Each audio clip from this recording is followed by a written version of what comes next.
Olá, vamos começar mais um programa Marcelo Storck aqui pela TV 1000, canal 13 VHF de União da Vitória, Paraná, nosso endereço na terra, porque no ar também estamos aqui em Porto União e em São Mateus do Sul pelo canal 10 VHF. Sejam bem-vindos a este espaço cultural que nesta semana homenageia Porto União com esse bate-papo com o professor Aloysio Witschuk. Eu sei, ele é aqui da casa, mas também é uma referência em história. Eu aguardo vocês para essa conversa sobre o centenário.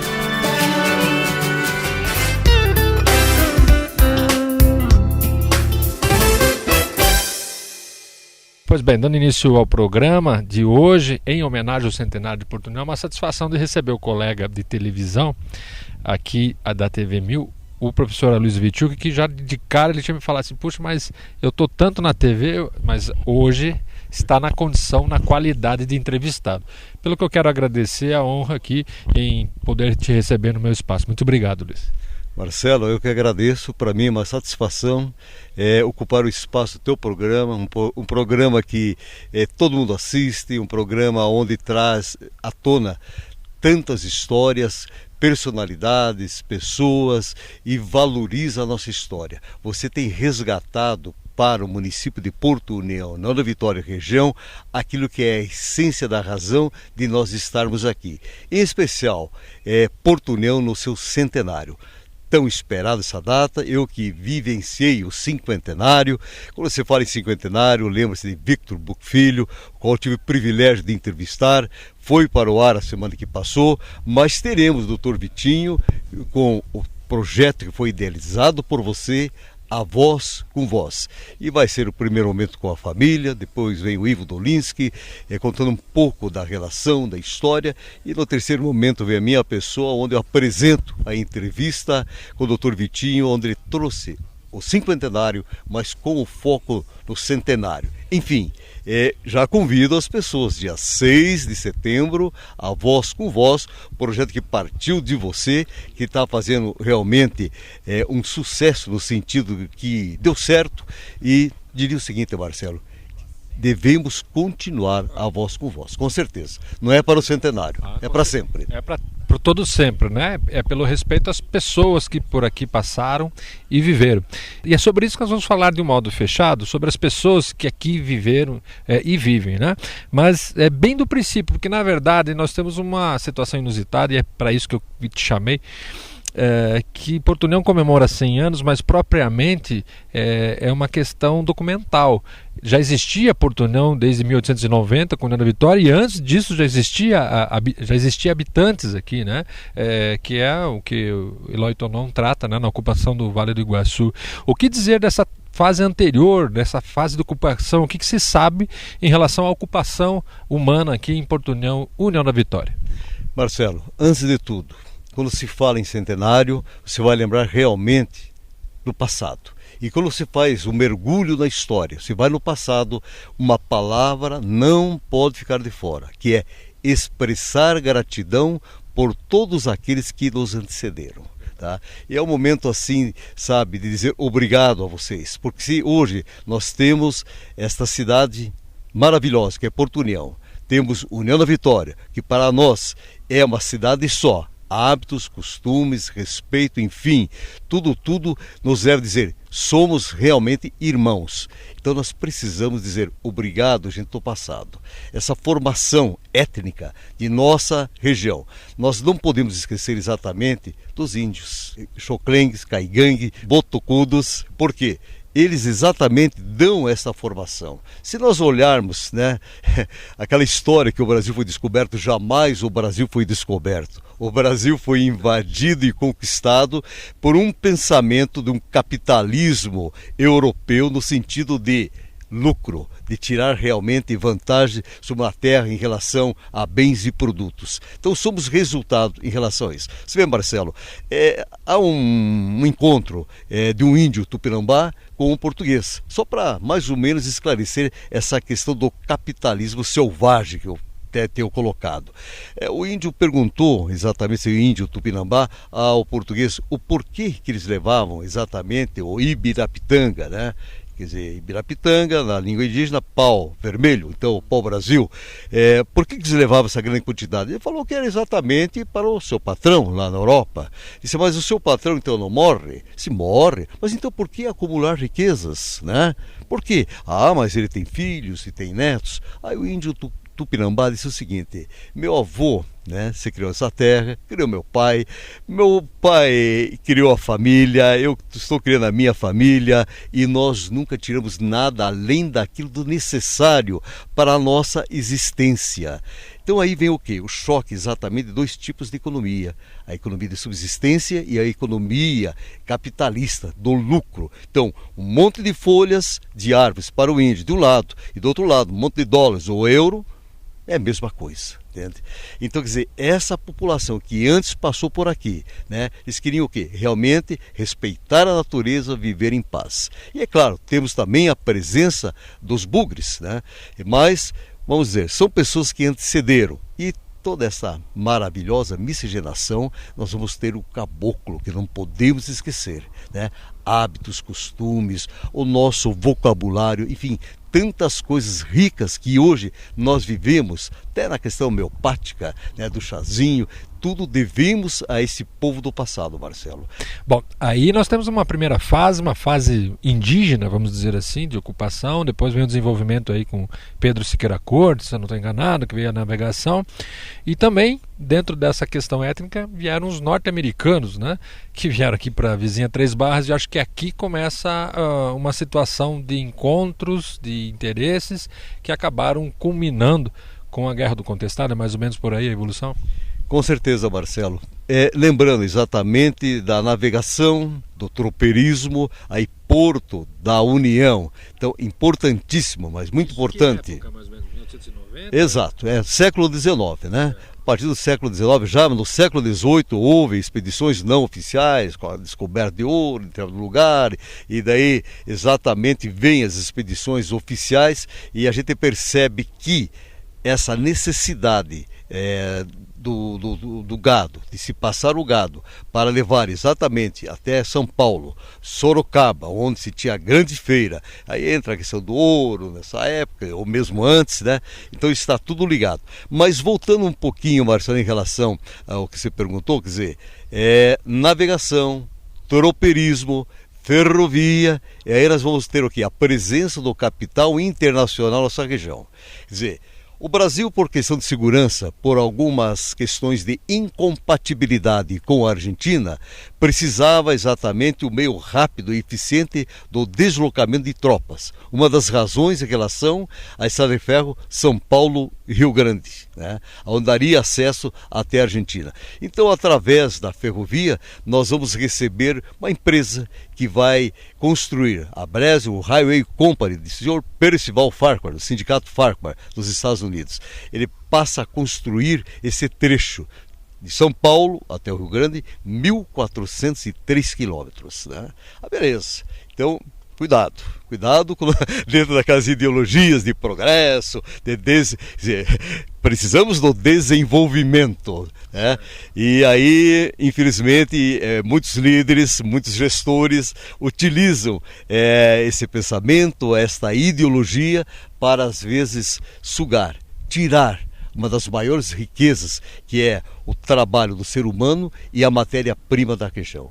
Então, com a ferrovia, evidentemente através do apito que veio, né, entre aspas, o desenvolvimento, mas que veio, não tenha dúvida nenhuma, né, veio. Mas, infelizmente, quando há gestores que não têm a responsabilidade, que não têm o compromisso em relação a visar o bem comum e se deixa levar por propostas, que hoje está muito na moda, que você tem visto diariamente nos jornais, né, a questão de vender a sua confiança, credibilidade, então desvia do objetivo maior, que é dar dignidade ao povo. Então, infelizmente, atrás desse apito, desse trem, também veio a miséria, a fome, a desgraça e a morte. Então, mal administrado, né, ou a administração por interesse de ordem bem particular, pessoal e familiar, porque é aquilo que o índio falou, né? E o português disse assim, mas O teu patrão não morre? Morre, mas ele tem filhos, tem netos, entende? Eles querem segurar o poder, eles querem segurar exatamente a riqueza. Então, todo representante do povo ele tem que se ser desprendido em relação à questão de questão econômica, financeira, mas sim se ligar a valores. Eu sempre tenho colocado o seguinte, Marcelo, sucesso, tudo é bom, sucesso. Sucesso é como um cometa.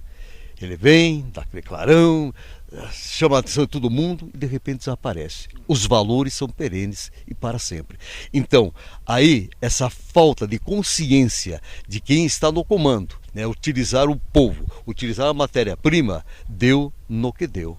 Infelizmente, nós pagamos ainda o preço de uma exploração do capital internacional. Olha só. Bom, no próximo bloco, nós vamos fazer o seguinte, vamos falar um pouquinho da Guerra do Contestado, do cinquentenário de Porto União e, lógico, vamos aproveitar aqui para atualizar um pouquinho a respeito do centenário, que é o objetivo da nossa homenagem. Um instantinho só, estaremos de volta.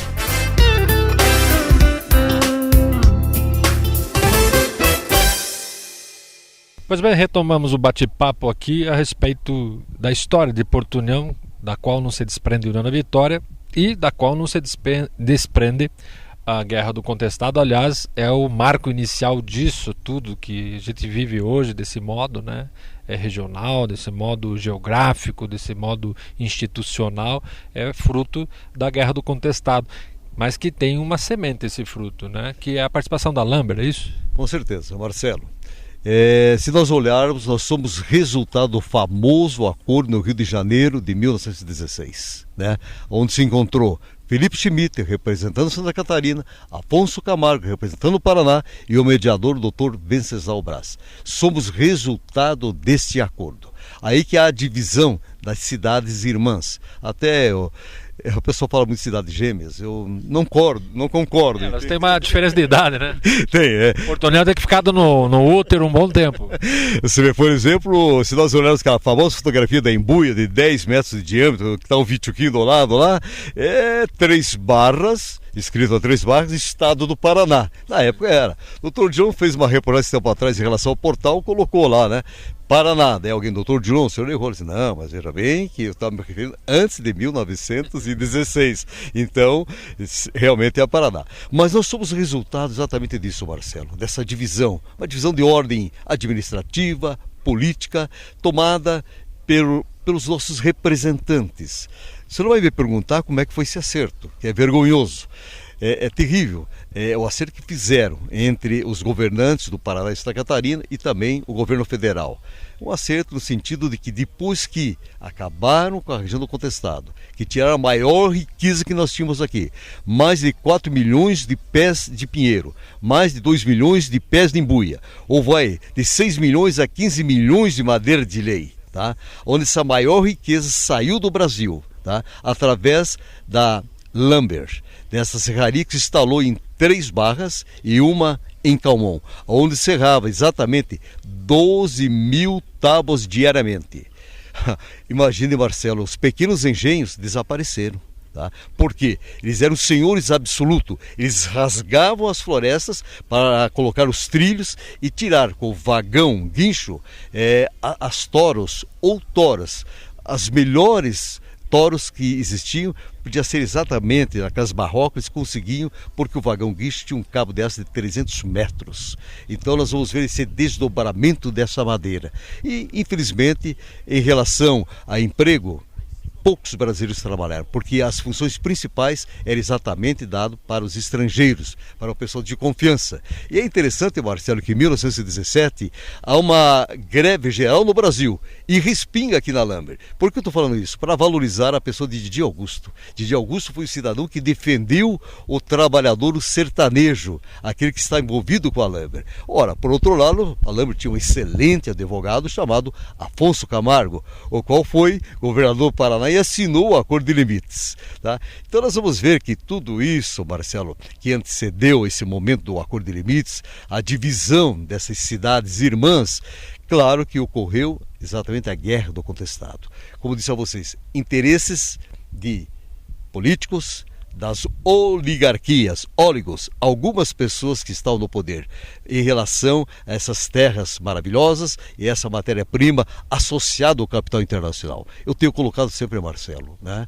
O que foi contestado? O pessoal disse, foi uma guerra entre Paraná e Santa Catarina? Mentira, jamais os dois estados entraram em entreveiro, em luta. Aí o pessoal perguntou, mas como assim? Mas houve uma guerra, pelo amor de Deus, foi usado pela primeira vez a aviação militar no Brasil, na América Latina, o primeiro acidente da América Latina foi aqui. E o professor disse que não foi uma guerra? Calma, não foi uma guerra entre os dois estados, mas sim, veja bem, as oligarquias, os grandes fazendeiros, o exército brasileiro, a polícia militar, o capital internacional, todas essas forças contra quem? Contra o sertanejo, o homem que realmente ocupava essas terras, terras devolutas, terras de ninguém, que pertencia à União. Então esta guerra foi contra este homem. Resultado, esse acordo vai selar, depois que destruíram a região, acabaram com o homem, aí vai selar a divisão e conforme os interesses de quem realmente está no poder. Bom, no começo do nosso bate-papo você me falou, poxa, eu vivenciei o cinquentenário. Eu não vou fazer a pergunta indiscreta de quantos anos você tinha naquela época para não revelar a tua idade atual. O pessoal em casa fazendo conta ali, pá, né? Eu corro aqui, não vou te aprontar essa saia justa. Mas eu gostaria de saber da sua sensação, se você lembra disso, ou da sensação que as pessoas tinham em relação a tudo isso que nós conversamos agora. No cinquentenário de Porto União já havia uma consciência de que a guerra do contestado, que o acordo de limites, que a forma geográfica escolhida foram prejudiciais para a população, ou se achava que aquilo ainda era uma maravilha? Meu caro Marcelo, não tinha absolutamente nada nesse sentido. As pessoas desconheciam totalmente, como desconhecem até hoje. Então eu estou na UNC há 25 anos, a disciplina que eu trabalho é a História do Contestado, me sinto na obrigação realmente de socializar. Em 2014 fui para a Universidade de Chicago, Estados Unidos, fazer uma palestra, porque eles estão estudando lá. Entende? E nós não. Exatamente, canudos e contestados. Então eu digo aos meus acadêmicos, pelo amor de Deus, né? Se eles estão estudando e nós desconhecemos, e interessante, Marcelo, porque eu fui convidado lá pelo embaixador no consulado do Brasil, nos Estados Unidos, e a vice-cônsul também, um doutorando foi assistir a minha palestra e a notícia correu e ele queria falar comigo. Fui lá. Resultado, 40 minutos de bate-papo, uma aula. Ele disse, professor, olha, eu sou um representante do Brasil. Canudos eu sei, mas contestado não sei. Ele foi humilde em dizer que não sabia. Perguntei para ele, doutor, o senhor sabe quando que o Brasil usou pela primeira vez a aviação militar para combate? Ele disse, não. Foi na Guerra do Contestado. O senhor sabe do primeiro acidente da aviação militar da América Latina, onde foi? Foi lá na nossa região, o General Carneiro. E assim comecei a falar de Percival Farquhar, assim falei de 70% da madeira que aqui era cortada, que os Estados Unidos utilizaram a questão de casas, enfim. Quer dizer, ele ficou realmente assim admirado em relação, pela importância da história, Marcelo, e pelo fato de que poucos brasileiros conhecem essa história. Lembrando que nós éramos realmente uma das cidades mais importantes do Paraná e de Santa Catarina. Esse tronco ferroviário dizia tudo em relação à economia, a novidades, enfim, quer dizer, Porto da Vitória marcou positivamente. Tá? Se não demos continuidade, representantes falharam no sentido de valorizar esse povo e essa terra. Na sua opinião, professor, nós estamos chegando no centenário agora. Se no cinquentenário pouco se sabia, hoje no centenário se sabe, se quer um pouco mais a respeito dessa história e até quiçá corrigir aquilo que for possível. Eu vou falar aqui de diferenças de ICMS, por exemplo, de diferença de energia elétrica, de repente chegar no futuro aí que haja uma compensação, né, em relação a esse equívoco da história em termos de limites entre o Paraná e Santa Catarina? Marcelo, nós estamos na caminhada no sentido desta socialização, de conscientizar toda a população e principalmente os governantes. Há uma dívida em relação do Estado para o povo dessa região. eu tenho colocado o seguinte: se fosse explorado essa matéria-prima nossa aqui, essa madeira de lei, por brasileiros e aplicado aqui, quem sabe nós seríamos o maior polo moveleiro da América Latina e tudo ia mudar.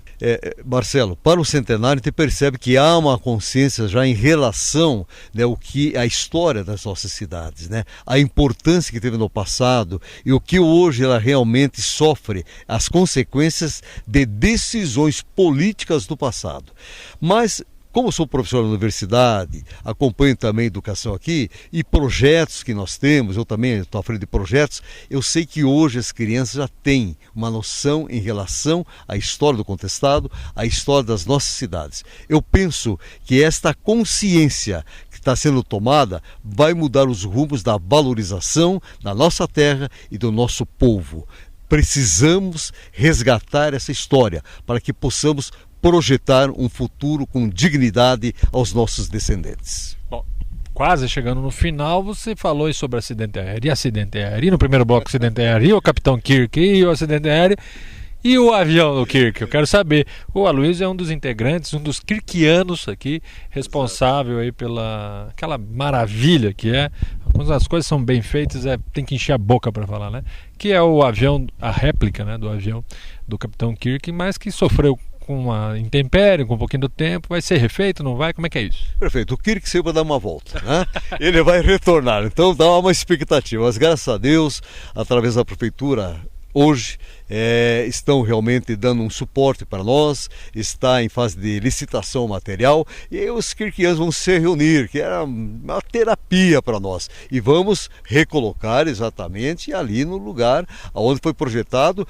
Eu pensei em um avião em relação ao centenário da aviação militar do Brasil, a única réplica aqui em nossas cidades. Taubaté ficou preocupado até, mas saímos na frente e com certeza vai retornar. Eu pensei numa réplica, ganhamos uma praça, né? Prefeitura, 5º Batalhão, Universidade do Contestado, esses abnegados kirkianos que realmente fazem uma terapia espetacular. O avião retorna, o Kirk vai pousar, tá bom? Bom, e nós vamos aterrissando aqui na nossa conversa, pousando, desligando o motor, mas não sem antes agradecer o amigo aí, colega da TV, por esse bate-papo de um modo totalmente diferente em relação ao centenário de Porto União e principalmente a sua história, nos trazendo informações que a gente desconhecia e se conhecia talvez não lembrava. Obrigado, Aloysio, é um prazer te reencontrar, obrigado pela presença. Meu caro Marcelo, eu tenho que agradecer a você e quero dizer o seguinte à população: mês de setembro nós estaremos trazendo na mídia local, televisão, Grupo Verde Vale, exatamente um dia na nossa história. Vamos trazer os prefeitos de Porto União, todos, e também uma notícia de relevância de Porto União, tá? Até chegar ao centenário. Então fiquem ligados porque vocês irão ter diariamente um dia na nossa história. Muito obrigado a você, Marcelo. Estou à disposição. Legal. Obrigado a você por esse dia na minha história aqui, tá bom? Opa, beleza. Estamos fazendo história, Marcelo. Valeu. Gente, é isso. Fico por aqui, você fica com Deus. Até a próxima. Tchau, tchau.